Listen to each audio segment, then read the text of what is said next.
আপনাদের স্বাগত জানাই। আমি আমার রাজনৈতিক বিশ্লেষণ শুনবার জন্য নট নেসেসারিলি আপনাকে এর সঙ্গে একমত হতে হবে, কিন্তু ভিন্ন মত, অন্যের মত শুনবার মধ্য দিয়ে নিজের চিন্তার জগতে একটা ব্যাপক পরিবর্তন করতে পারে। আপনার চিন্তা যেটা আপনি করছেন সেটা আরো অনেক বেশি সমৃদ্ধ হতে পারে। 2024 সালের জুলাই আগস্টের ছাত্র জনতার অভ্যুত্থান ছিল একটা যুগান্তকারী মুহূর্ত, আমরা সবাই সেটা জানি। মাত্র 36 দিনের আন্দোলনে দীর্ঘ 15 বছরের প্রভাবশালী দৌর্দণ্ড প্রতাপশালী আওয়ামী লীগ সরকার পতনের মুখ দেখেছিল। শেখ হাসিনা পালিয়ে গিয়েছিলেন। সেই অভ্যুত্থানের স্লোগান ছিল গণতন্ত্র পুনঃপ্রতিষ্ঠা, বৈষম্যহীন সমাজ গঠন এবং একটি অন্তর্বর্তী সরকারের অধীনে নির্দলীয় নিরপেক্ষ সরকারের অধীনে নতুন নির্বাচনের আয়োজন। কিন্তু 1 বছর পূর্ণ হওয়ার আগেই সেই ঐতিহাসিক ঐক্যের ভিত্তি এখন ভাঙনের মুখে, চূড়ান্ত ভাঙনের মুখে। যে প্ল্যাটফর্ম, যে চেতনা, যে নেতৃত্ব ছিল, সবই এখন প্রশ্নের মুখে। এখন প্রশ্ন হচ্ছে, কেন এমনটা হল? যদি ছাত্র আন্দোলনের রাজনীতিতে পা রাখা এবং পরে তা থেকে রাজনৈতিক দল জাতীয় নাগরিক পার্টি বা ন্যাশনাল সিটিজেন্স পার্টি এনসিপি নামে যেটা বহুল পরিচিত, এর জন্ম। এই রূপান্তরটা অনেক মানুষকে বিভ্রান্ত করেছে। বিশেষ করে ওই ছাত্র নেতাদের কয়েকজন যখন সরকারে যোগ দিয়েছিলেন তখনই অনেককে বিমুখ করেছে। এনসিপির প্রধান নাহিদ ইসলাম নিজেই একসময়, আমার যত মনে পড়ে, বৈষম্য বিরোধী ছাত্র আন্দোলনের প্রধান মুখ ছিলেন। সেরকমটাই আমরা সবাই মনে করতাম, ধারণাটা সেরকমই দেওয়া হয়েছিল, যদিও তাদের কোনো প্রধান নেতা ছিলেন না প্রকাশ আনুষ্ঠানিকভাবে, কিন্তু পারসেপশন তিনিই আসলে প্রধান। সেই অবস্থান থেকে সরকারের উপদেষ্টা এবং পরে রাজনৈতিক দলের আবার হয়ে ওঠা তার বিশ্বাসযোগ্যতাকে প্রশ্নবিদ্ধ করেছে অনেকের চোখে। আমি জানি কথা শুনলে তারা অসন্তুষ্ট হন। তারা মনে করেন ছাত্রদের, তরুণদের সমর্থন করা দরকার। বিদেশিদের মধ্যে অনেকের মধ্যে এই প্রবণতা আছে। অনেকে শুধুমাত্র এনসিপিকেই ছাত্রদের প্রতিনিধি মনে করেন বা তরুণদের প্রতিনিধি মনে করেন, কিন্তু বাস্তবতা, ground reality is quite different. বাস্তবতা হচ্ছে এনসিপি কতিপয় সমন্বয়কের গড়ে তোলা একটি রাজনৈতিক দল মাত্র। এর সঙ্গে কোটি কোটি ছাত্রের কোনো সম্পর্ক নেই। এর সঙ্গে এমনকি বৈষম্য, আমার মতে আন্দোলনের সঙ্গে সংশ্লিষ্ট প্ল্যাটফর্মগুলোর রাজনীতিকরণ এই ভাঙনের একটা প্রধান কারণ। বিশেষ করে বৈষম্য বিরোধী ছাত্র আন্দোলনের যারা সমন্বয়ক সবাই ছিলেন সারা দেশে, কিংবা যারা সেই আন্দোলনে যুক্ত হয়েছিলেন, এই ছাত্রদের বাইরেও তো সমাজের নানা শ্রেণী পেশার মানুষ যুক্ত হয়েছিলেন, তাদের কারো কোনো সম্পর্ক নেই। দেশে সিংহভাগ তরুণের কোনো সম্পর্ক নেই, এরা গুটি কয়েক মাত্র। দ্বিতীয়ত, যে প্রসঙ্গটা বিবেচনার দাবি রাখছে সেটা হচ্ছে যে ছাত্র আন্দোলনের অভ্যন্তরীণ বিশৃঙ্খলা বা এই ছাত্র সংগঠনের বৈষম্য বিরোধী ছাত্র আন্দোলনের এনসিপির অভ্যন্তরীণ যে বিশৃঙ্খলা, দলাদলি, স্বজনপ্রীতি এবং সর্বোপরি চাঁদাবাজি, দখল বাণিজ্য এবং মামলা হয়রানির মতো অভিযোগগুলো জন আকাঙ্ক্ষার বিপরীতে এক নির্মম বাস্তবতা হাজির করেছে। এই বাস্তবতা কোনো অবস্থাতেই অ্যাকসেপ্ট করবার মতো নয়, অন্তত এদের কাছে, যাদের আমরা বীর ভাবতে শুরু করেছিলাম তাদের কাছ থেকে নয়। এবং এই বীরেরা যে নায়করা যে খলনায়কে পরিণত হতে সময় নিতে পারলেন না, সেটাও একটা দুর্ভাগ্যজনক বিষয়। ঢাকার বনানী থেকে শুরু করে মাদারীপুর, কিশোরগঞ্জ, সাতক্ষীরা, চট্টগ্রাম, প্রতিটি জেলায়, দেশের প্রতিটি জেলায় বৈষম্য বিরোধী ছাত্র আন্দোলনের নামে ঘটে চলেছে নানান অপকর্ম, যা প্রমাণ করে আন্দোলনের মৌলিক মূল্যবোধ হারিয়ে গেছে। মানুষ এখন অনেকেই সমন্বয় শুনলেই ভয় পায়। খাতশাহীরা ভয় পায় পরিচালক, চলচ্চিত্র নির্মাতা, অভিনেতা, লেখক, গীতিকার, অত্যন্ত সম্মানীয় মানুষ। তার একটা চলচ্চিত্র মুক্তিযুদ্ধের পরে তিনি করেছিলেন, মুক্তিযোদ্ধাকে নিয়ে, মুক্তিযোদ্ধাদের প্রতি ভালোবাসা থেকে, কিন্তু তারা যে বিপথে গেছে, বিপথে যাচ্ছে সেটি নিয়ে বহুল জনপ্রিয় একটা চলচ্চিত্র আবার তোরা মানুষ। অনেকে মজা করে বলেন বা কষ্ট দিয়ে বলেন যে এরকম একটা চলচ্চিত্র এদের নিয়ে আরেকটা নির্মাণ করা দরকার। আসুন তৃতীয় প্রসঙ্গে যাই। ঐক্যের অভ্যন্তরে বেড়ে উঠছে রাজনৈতিক প্রতিযোগিতা এবং অবিশ্বাস।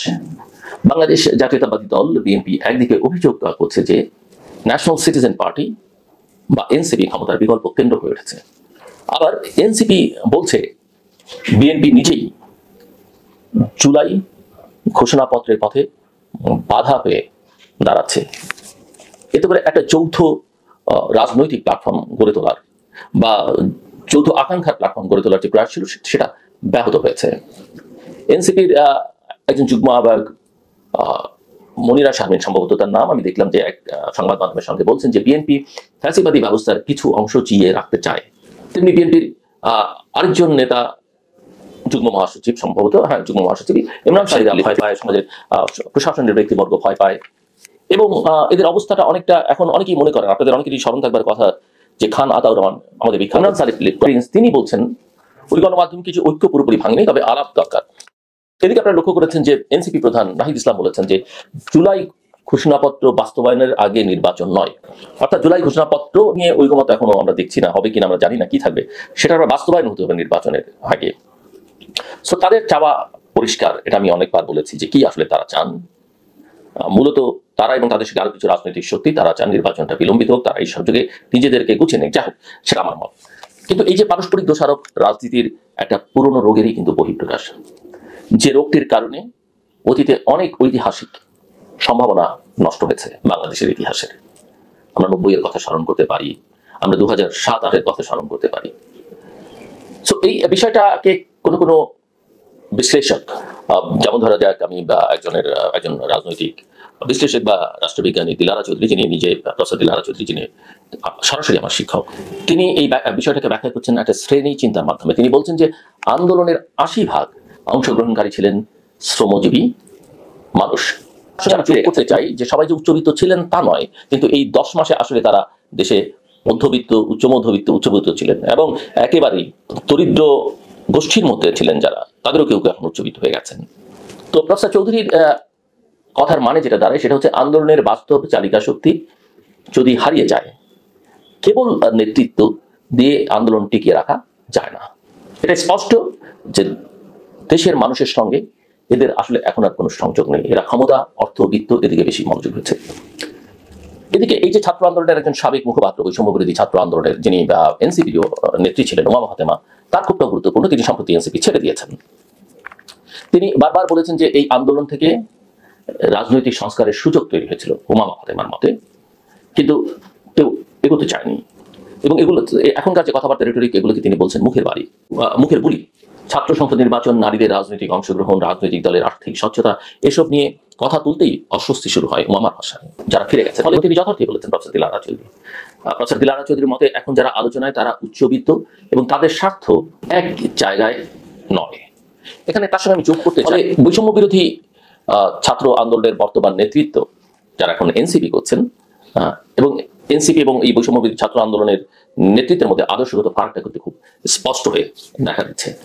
কোন একটা সমাজে যদি আন্দোলনের নামে চাঁদাবাজি হয়, বা আন্দোলনের ফলাফল হিসেবে বা আন্দোলনোত্তর পরিস্থিতিতে চাঁদাবাজি হয়, জায়গা জমি দখল হয়, ব্যবসা বাণিজ্য দখল হয়, মানুষকে মেরে ফেলা হয়, তাহলে সেই আন্দোলনের নৈতিক ভিত্তি কোথায় দাঁড়ায়?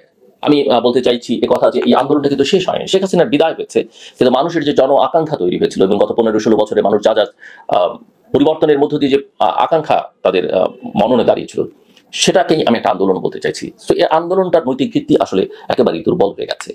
এনসিপি দাবি করছে যে এই অপকর্ম যারা করেছে তারা এখন সংগঠন থেকে বেরিয়ে গেছে, বা তাদের বিরুদ্ধে ব্যবস্থা নেওয়া হয়েছে বা বহিষ্কৃত হয়েছে। কিন্তু সমালোচকরা যেটা বলছেন যে অনেক ক্ষেত্রেই লক্ষ্য করা গেছে যে অনেক ক্ষেত্রেই অভিযুক্তরাই আবার নেতৃত্বে ফিরে আসছে, আবার তারাই জেলা বা মহানগর কমিটির দায়িত্বে যাচ্ছে।